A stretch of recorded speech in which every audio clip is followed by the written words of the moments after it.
ഇന്ന് നമ്മൾ ആർട്ടിഫിഷ്യൽ ഇന്റലിജൻസിനെ കുറിച്ചാണ് ഡിസ്കസ് ചെയ്യുന്നത്. അപ്പോൾ AI എന്ന് കേൾക്കുമ്പോൾ ആദ്യം നമുക്ക് എന്താ ഓർമ്മ വരിക? റോബോട്ട് ഉണ്ടാക്കുന്ന എന്തോ ടെക്നോളജി ആണെന്നല്ലേ. റോബോട്ട് എന്ന് പറയുമ്പോൾ ആദ്യം നമ്മളൊക്കെ ആലോചിക്കുന്നത് എന്തിരൻ മൂവി ആയിരിക്കും. അതൊക്കെ മൂവി ഇമാജിനേഷൻ ആണ്. അത്രയ്ക്കൊന്നും നമ്മുടെ ആർട്ടിഫിഷ്യൽ ഇന്റലിജൻസ് വളർന്നിട്ടില്ല. പക്ഷെ മലയാളത്തിൽ ഒരു മൂവി ഉണ്ടല്ലോ, ആൻഡ്രോയിഡ് കുഞ്ഞപ്പൻ. അത്ര പെർഫെക്റ്റ് അല്ലെങ്കിലും ആ ഒരു ലെവലിലേക്കൊക്കെ ആർട്ടിഫിഷ്യൽ ഇന്റലിജൻസ് വളർന്നിട്ടുണ്ട്. അപ്പോൾ ആ ടേം തന്നെ എക്സ്പ്ലെയിൻ ചെയ്യുന്നത് ഹ്യൂമൻ ഇൻ്റലിജൻസിനെ ഇമിറ്റേറ്റ് ചെയ്യാന്നാണ്. ഹ്യൂമൻ്റെ ഇൻ്റലിജൻസ് വെച്ചിട്ട് ഹ്യൂമൻ ഒരുപാട് കാര്യങ്ങൾ, അതായത് ഒരുപാട് തീരുമാനങ്ങൾ എടുക്കുന്നുണ്ട്. നമ്മളൊരു ഡ്രൈവ് ചെയ്യുന്ന സമയത്ത് ഓപ്പോസിറ്റ് ഒരു കാറ് വന്നു കഴിഞ്ഞാൽ നമുക്ക് സഡൻ ക്വിക്ക് ആക്ഷൻസ് എടുക്കാൻ അറിയാം. അതേപോലെ സാഹചര്യങ്ങൾക്കനുസരിച്ച് തീരുമാനങ്ങൾ എടുക്കാനും അതനുസരിച്ച് പ്രവർത്തിക്കാനും മനുഷ്യന് പറ്റും. ഈ ഒരു ഇൻ്റലിജൻസിനെ ഇമിറ്റേറ്റ് ചെയ്യുക എന്ന കോൺസെപ്റ്റിലാണ് ആർട്ടിഫിഷ്യൽ ഇൻ്റലിജൻസ് വന്നത്. അപ്പോൾ എങ്ങനെയായിരിക്കും ഒരു മെഷീനെ ചിന്തിക്കാൻ പഠിപ്പിക്കുക? അപ്പോൾ നമ്മളൊക്കെ പഠിച്ച പോലെ തന്നെയാണ്. നമ്മളൊക്കെ ഒരു കാര്യം എങ്ങനെയാണ് പഠിച്ചത്?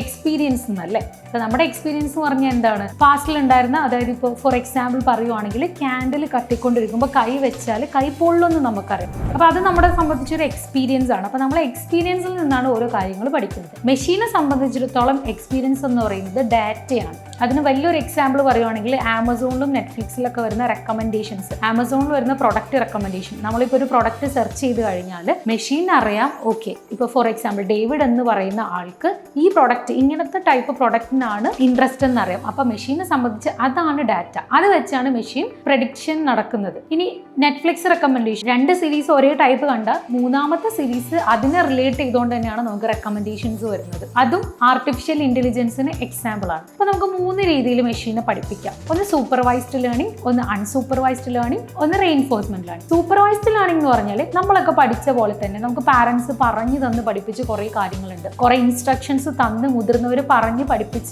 കുറേ കാര്യങ്ങൾ. അതേപോലെ മെഷീനെ നമ്മൾ ഡാറ്റാസ് വെച്ച് പഠിപ്പിക്കും. ഇപ്പോൾ എക്സാമ്പിൾ പറയുവാണെങ്കിൽ ഒരു ആപ്പിളിനെ ഡിറ്റക്ട് ചെയ്യണം. മെഷീന് ആപ്പിളാണ് ഡിറ്റക്ട് ചെയ്യണം. അപ്പോൾ നമ്മൾ എന്ത് ചെയ്യും? 10 ആപ്പിളിൻ്റെ ഇമേജ് കൊടുത്തു. പിന്നെ മെഷീനെ പഠിപ്പിച്ചു ഇത് ആപ്പിളാണ്. അപ്പോൾ നമ്മൾ കൊടുത്ത 10ഉം റെഡ് കളറുള്ള ആപ്പിൾ ആണെങ്കിൽ ടെസ്റ്റ് ചെയ്യുന്ന സമയത്ത് നമ്മളൊരു ഗ്രീൻ കളർ ആപ്പിൾ കൊടുത്ത് മെഷീൻ അറിയാൻ പറ്റില്ല അത് ആപ്പിൾ ആണോ അല്ലയോ എന്നുള്ളത്. അപ്പം ആക്യുറേറ്റ് ആയിട്ട് നമ്മൾ ഡാറ്റ കൊടുക്കണം. എത്ര ഡാറ്റ കൊടുക്കുന്നോ അത്രയും ആക്യുറസി ആയിട്ട് നമുക്ക് റിസൾട്ട് കിട്ടും. ഇനി അൺസൂപ്പർവൈസ്ഡിലാണ്. അതെന്ന് പറഞ്ഞാൽ ആരും പഠിപ്പിച്ചൊന്നും കൊടുക്കില്ല. മെഷീൻ തന്നെ ഒരു പാറ്റേൺ ബിൽഡ് ചെയ്ത്, ക്ലസ്റ്റർ ബിൽഡ് ചെയ്ത് മെഷീൻ തന്നെ പ്രഡിക്ഷൻസ് നടക്കും. റെക്കമെൻഡേഷൻസ് ഒക്കെ അതിന് എക്സാമ്പിൾസ് ആണ്. ഇനി റെയിൻഫോഴ്സ്മെന്റ് ലേണിംഗ്. റെയിൻഫോഴ്സ്മെന്റ് ലേണിംഗ് എന്ന് പറഞ്ഞാൽ ലേൺ ഫ്രം ദ മിസ്റ്റേക്സ്. നമ്മൾ ഒരുപാട് മിസ്റ്റേക്സ് വരുത്തിയിട്ട്, ഇപ്പോൾ എക്സാമ്പിൾ പറയാം, നമ്മൾ സ്വിം ചെയ്യാൻ തുടങ്ങിയ സമയത്ത്, ഫസ്റ്റ് ടൈം കുക്ക് ചെയ്യുന്ന സമയത്ത്, അല്ലെങ്കിൽ സൈക്കിൾ ഓടിക്കാൻ പഠിക്കുന്ന സമയത്ത് നമ്മൾ ഒരുപാട് മിസ്റ്റേക്സ് വരുത്തി അതിൽ നിന്നാണ് ഇംപ്രൂവ് ആയിട്ട് നമ്മളിപ്പോൾ പെർഫെക്റ്റ് ആയിരിക്കുന്നത്. അതേപോലെ തന്നെ മെഷീൻ അതിൻ്റെ മിസ്റ്റേക്കിൽ നിന്ന് പഠിക്കും. ഇപ്പോൾ ഓൺലൈനിൽ നമ്മൾ ഗെയിം കളിക്കുന്ന സമയത്ത് AI